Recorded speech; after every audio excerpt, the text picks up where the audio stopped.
वर्तमान समय में मेरी तैनाती जो है महिला आरक्षी के पद पर थाना खजूरिया जिला रामपुर में चल रही है।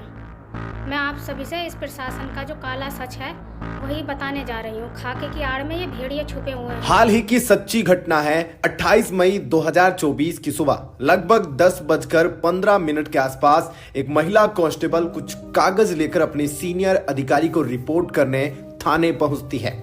उस समय थाने में खुद इंस्पेक्टर साहब मौजूद थे, तो वो उनके पास जाती है और जाने के बाद कागज उनके सामने रख देती है। अब एसएचओ यानी कि इंस्पेक्टर को उन कागजात पर सिग्नेचर करने थे। जैसे ही इंस्पेक्टर साहब ने कागज की तरफ देखा, फिर उस महिला कांस्टेबल की तरफ देखा और महिला कांस्टेबल की तरफ देखने के बाद कहा कि तुमने अगर हमारी बात मानी होती तो शायद ये दिक्कत या इस तरह की परेशानी कभी महसूस नहीं करनी होती। इंस्पेक्टर ने यह सब बातें कहने के साथ साथ ही कुछ ऐसी बातें भी कही और हरकतें करी जिससे उस समय महिला कांस्टेबल को गुस्सा आ जाता है। इतने में ही यह अधिकारी एक शराब की बोतल निकालता है और एक पेग लेने को कहता है।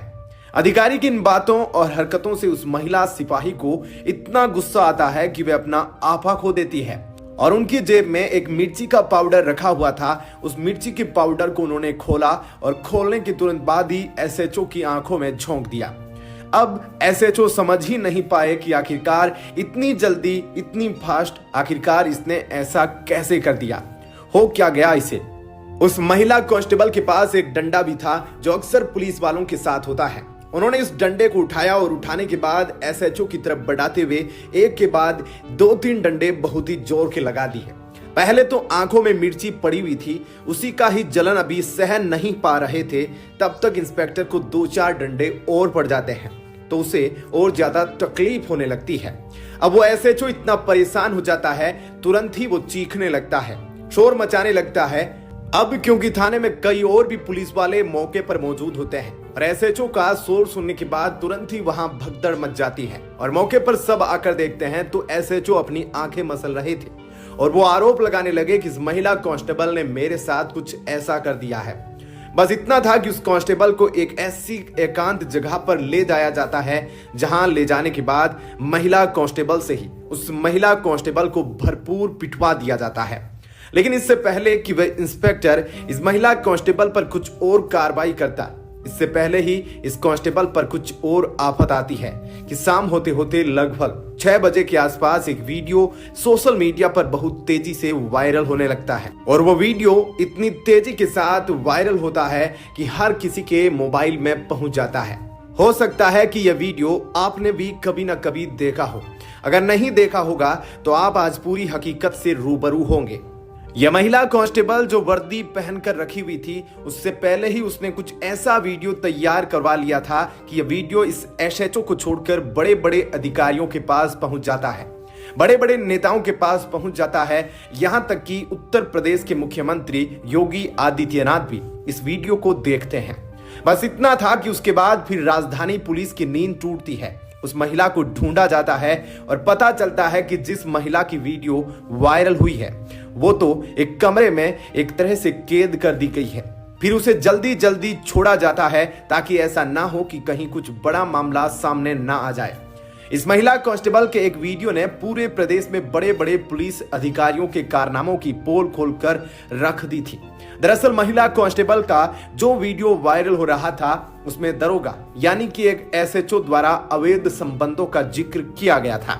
वो एसएचओ अपने थाने में बहाल नए नए लड़कियों को अपने क्वार्टर ले जाता था और अवैध काम करता था। आखिर वो एसएचओ कौन है, वो महिला कांस्टेबल कौन थी और क्यों उसको पीटा गया था? आज की सच्ची घटना मैं आपको सुनाने जा रहा हूँ। यह सच्ची घटना है उत्तर प्रदेश का एक जिला है रामपुर और रामपुर का ही एक थाना लगता है खजूरिया। इस घटना को जड़ से बताऊं तो 23 मई 2024 की सुबह लगभग 10 बजे के आसपास इसी खजूरिया थाने में तैनात एक महिला कांस्टेबल दूसरी महिला कांस्टेबल यानी कि आरजू के पास जाती है और आरजू से जाके कहती है कि आरजू तुम्हारी एक स्कूटी है, मुझे स्कूटी दे दो, कुछ जरूरी काम है। बस मैं यूं गई और यूं वापस आ गई। दरअसल आरजू ने वो स्कूटी 7 दिसंबर 2021 को खरीदी थी। कम चलाया करती थी इसलिए उसकी हालत एकदम नई जैसी थी। अब जैसे ही उस महिला कांस्टेबल ने स्कूटी मांगी तो उसने स्कूटी उठाकर दे दी, क्योंकि यह तो सरकारी विभाग में एक आम चलन है, कोई किसी के पास सामान नहीं होता है तो वो एक दूसरे से मांग लिया करते हैं। अब यहां से वो स्कूटी महज 100 मीटर या 200 मीटर के आसपास ही पहुंची होगी कि एक ट्रैक्टर ट्रॉली से स्कूटी टकरा जाती है। अब यहां शाम तक होते होते इस महिला कांस्टेबल को शायद इस बात की भनक नहीं लग पाई कि जो उसकी स्कूटी है वो टूट चुकी है, भारी नुकसान हो चुका है, लगभग लाख रुपए तक का उसका स्कूटी टूट चुका है, जो किसी भी कांस्टेबल के लिए बड़ा झटका था। क्योंकि अगर कांस्टेबल की सैलरी देखें तो 20 से 30 हजार के आसपास सैलरी होती है, और जिस तरह से आज के दौर में महंगाई बढ़ रही है, इस महंगाई के दौर में अपने खर्चे चलाना बहुत मुश्किल काम है। अब ऐसी स्थिति में कोई वाहन खरीदना, वो भी 1 लाख रुपए का, तो यह किसी मिडिल फैमिली के लिए वाकई मुश्किल काम है। तो जैसे ही महिला कांस्टेबल को यह बात पता चलती है कि उसकी स्कूटी टूट चुकी है, डैमेज हो चुकी है, तो वो थोड़ा परेशान हो जाती है। अब जो लड़की कांस्टेबल इसकी स्कूटी लेकर गई थी, उसी से आरजू कहती है कि तुमने जो मेरी स्कूटी ली थी, मेरी स्कूटी को ठीक करके वापस कर दो, नहीं तो सहन नहीं होगा। कुछ इसी तरह से होते होते इन दोनों के बीच में कहासुनी हो जाती है। कहासुनी कुछ ज्यादा हो जाती है, इसलिए जिसकी स्कूटी टूटी थी वो थोड़ा परेशान थी, क्योंकि उसे रोज बिलासपुर जाना होता था, फिर खजूरिया थाने वापस आना भी होता था। वह अब ऑटो बस से आने जाने लगती है, लेकिन जब यहां से बात नहीं बनती है तब आरजू ने परेशान होकर कहा कि मैं साहब से बात करूंगी, साहब यानी कि एसएचओ से तुम्हारी शिकायत करूंगी कि तुमने मेरी स्कूटी को क्षतिग्रस्त कर दिया है। अगर तुम नहीं मानी तो मैं तुम्हारे खिलाफ एफआईआर भी कराऊंगी। कुछ इस तरह की शिकायत थी, कुछ इस तरह की बातें थी। अब अगले ही दिन यानी कि 24 मई 2024 को आरजू जैसे ही थाने में जाती है, डाक लेती है और एसएचओ से जाकर कहती है कि साहब, इस तरह से मेरी स्कूटी को वो एक कांस्टेबल है वो लेके गई थी और उसने उसको डैमेज कर दिया, उसका एक्सीडेंट कर दिया, आप मेरी मदद करिए और इससे पैसे रिकवरी करवाइए। अब यहां एसएचओ की जिम्मेदारी थी कि बात सुनने के बाद कोई ना कोई बीच का रास्ता निकाले, लेकिन उन्होंने बजाय मदद करने के, बजाय बात सुनने के, ऐसा काम करना शुरू कर दिया जैसे एक पुलिस वाले अक्सर किसी भी फरियादी के साथ करते हैं। जैसे अक्सर पुलिस वाले किसी भी मामले को गंभीरता से लेते नहीं हैं, एसएचओ ने भी कुछ इस मामले को ऐसे ही हल्के में लिया और साथ ही तरह तरह की बातें जब करना शुरू किया तो बातचीत के दौरान ही इस महिला कांस्टेबल से एसएचओ ने कुछ ऐसे अपशब्द कहे, ऐसी बात कही जिससे स्कूटी वाली महिला कांस्टेबल आरजू को थोड़ा गुस्सा आया। उसे यहां तक कहा गया था कि जो महिला कांस्टेबल स्कूटी लेकर गई थी, देखो वो कितनी अच्छी है, मेरी सारी बातें मानती है, काश तुम भी मेरी बात मानो तो इस तरह की दिक्कत, इस तरह की परेशानी हो ही न। अब महिला कांस्टेबल परेशान हो जाती है। परेशान होने के बाद जाते जाते कहती है कि साहब, मैं सीओ साहब से ये सारी बात कहूंगी। जब ये बात महिला कांस्टेबल एसएचओ से कह के निकल जाती है, निकलने के बाद अपनी जो रोजमर्रा की जिंदगी थी उसमें लग जाती है। अब ना कोई शिकायत ना कोई इकबाल, लेकिन इससे पहले कि महिला कांस्टेबल जाके सीओ साहब से ये बातें कहती, कुछ परेशानी बयां करती, उससे पहले ही एसएचओ साहब ने शायद पूरी कहानी सीओ साहब को बयां कर दी और जो बात कहने की थी या जो बात नहीं कहने की थी सब कुछ कह दी। सीओ साहब को उन्होंने इस महिला कांस्टेबल के बारे में ऐसा ब्रीफ कर दिया कि सीओ साहब के मन में भी उस महिला कांस्टेबल के प्रति कुछ ज्यादा अच्छी भावना शायद नहीं रही होगी। खैर, थोड़ा वक्त आगे गुजरता है, लेकिन महिला कांस्टेबल ने अभी तक किसी से कोई शिकायत नहीं की थी। 27 तारीख को बिलासपुर सीओ दफ्तर से फोन आता है इस महिला कांस्टेबल आरजू के पास कि आपको साहब ने बुलाया है, साहब आपसे बात करना चाहते हैं। अब महिला कांस्टेबल परेशान हो जाती है कि भाई, मैंने तो अभी तक किसी से शिकायत ही नहीं की, फिर ये सारी बातें सीओ साहब के पास पहुंची कैसे? यानी कि एसएचओ ने पहले से मेरे खिलाफ भड़का दिया। अब इसके दिमाग में कुछ इस तरह की बात फिट हो जाती है। 27 तारीख को मुलाकात तो नहीं होती है, लेकिन 28 तारीख को उसे जाना ही था सीओ दफ्तर में। पहले एसएचओ के दफ्तर में जाना था, फिर सीओ के दफ्तर में। 28 तारीख की सुबह सुबह की बात थी जब अपने कुछ डॉक्यूमेंट जो रोजमर्रा का काम होता था एसएचओ के सामने जाकर उसे कुछ कागज देने होते थे, तो उसने उनके सामने रख दिया, क्योंकि 24 तारीख को कुछ ऐसा कहा गया था कि महिला कांस्टेबल को भारी आघात पहुंचा था, जिसकी वजह से उसके गुस्से में डबल उबाल था, जिससे उसने मन ही मन ये ठान लिया था कि कुछ भी हो इससे बदला लेना ही है। तो 28 तारीख की सुबह उसके पास एक डंडा होता है जो पुलिस वालों का होता है। उसके जेब में एक मिर्ची का पाउडर रखा जाता है जो पॉलीथीन से पैक था। उसके बाद वो बातचीत कर रहे थे, तभी एसएचओ ने कुछ वही बातें कही जो 24 तारीख को कही थी। वही बात 28 तारीख को दोहरा दी। अब इस बात पर उसे गुस्सा आ जाता है। उसने मिर्ची का पाउडर खोला और खोलने के बाद एसएचओ कुछ समझ ही नहीं पाए, उसको उनकी आंखों में झोंक दिया। आंखों में झोंकने के तुरंत बाद ही 2-3 डंडे भी मार दिए। मामला आगे बढ़ता है, शोर मच जाता है। उसके बाद फिर बाकी लोग आते हैं, आंखें मसली जाती है, धोई जाती है, आंखों में जो जलन थी उसको खत्म किया जाता है। अब एसएचओ को गुस्सा था, अपना गुस्सा तो निकालना ही था, क्योंकि भाई जो स्टेशन इंचार्ज हो उसके साथ ऐसी वारदात हो जाए तो जाहिर सी बात है अभी मामला खत्म तो होने वाला था नहीं। अब इस मिर्च झोंकने वाली महिला कांस्टेबल को एक ऐसे कमरे में लेकर जाया जाता है। उस कमरे में ले जाने के बाद एक और महिला कांस्टेबल को बुलाया जाता है। यह दावा किया गया कि यह वही महिला कांस्टेबल है जो उस कांस्टेबल से स्कूटी मांग कर लेकर गई थी। उसी महिला कांस्टेबल से इस महिला कांस्टेबल को, जिसका नाम आरजू था, उसे खूब पिटवा दिया जाता है और उस समय वो इंस्पेक्टर भी उसके साथ फिर से दरिंदगी करता है। लेकिन यह कोई नहीं जानता था कि इसी महिला कांस्टेबल ने अपने पास पहले से एक वीडियो रिकॉर्ड किया हुआ था। यह वीडियो उसने उस समय बनाया था जब लगातार सीईओ दफ्तर से फोन भी आ रहे थे। उधर एसएचओ भी उससे गंदी गंदी बातें कर रहा था। इस तरह से परेशान होकर उसने एक वीडियो बनाया और वीडियो बनाने के बाद वो एक पत्रकार को भेज दिया। वीडियो भेजते हुए कहा कि भैया मेरे साथ कुछ इस तरह की बातें हैं। अब उस पत्रकार ने उस वीडियो को किसी और ग्रुप में भेजा, फिर तीसरे ने चौथे को, और इस तरह से एक लाइन बनती गई, एक लिंक बनता गया और यह वीडियो वायरल होते गया। वो कुछ इस कदर वायरल होता है कि उत्तर प्रदेश के अलग अलग जनपदों में, उत्तर प्रदेश की हर एक पुलिस डिपार्टमेंट के हर एक व्यक्ति के पास वो वीडियो पहुंचने लगता है। उसमें उस महिला कांस्टेबल ने आरोप लगाया कि खाकी वर्दी पहनकर कुछ लोग भेड़िए बनकर उनको नोच रहे हैं।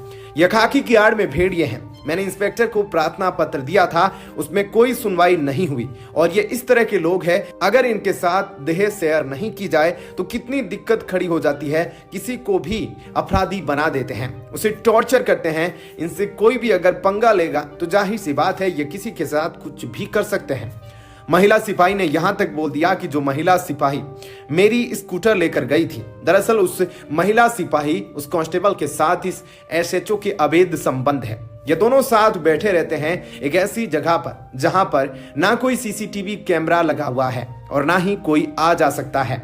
एक झोपड़ी टाइप की बनी हुई है जहां अक्सर फरियादों को सुनाया जाता है और वही महिला कांस्टेबल को लेकर अपने साथ अक्सर बैठा रहता है और रात में भी यह महिला कांस्टेबल उसके साथ सोती है और इसलिए मेरी सुनवाई नहीं हुई क्योंकि वो उसके साथ थोड़ा अतरंगी रिश्ते में रहता है। तो इस तरह के तमाम तरह के जो आरोप थे वो वीडियो के माध्यम से लगा दिए। अब जब वीडियो के माध्यम से जब आरोप लगाए जाते हैं तो जाहिर सी बात है हड़कंप तो मचेगा ही। वो डीजीपी ऑफिस से लेकर मुख्यमंत्री ऑफिस से लेकर तमाम जगह ये बात चल रही थी। उधर ये महिला कांस्टेबल जो थाने के अंदर एक कमरा था उसमें लगातार उसे पीटा जा रहा था। उसके साथ वह एसएचओ पता नहीं क्या कर रहा था। खैर, मैं यहाँ आपसे पूछना चाहता हूँ कि यहाँ पर जीत किसकी हुई, उस महिला कांस्टेबल की जिसने उस एसएचओ के आंख में मिर्च का पाउडर डाला, या फिर उस एसएचओ की जो इसे बंधक बनाकर पीट रहा था? ये राय आप कमेंट में जरूर बताना।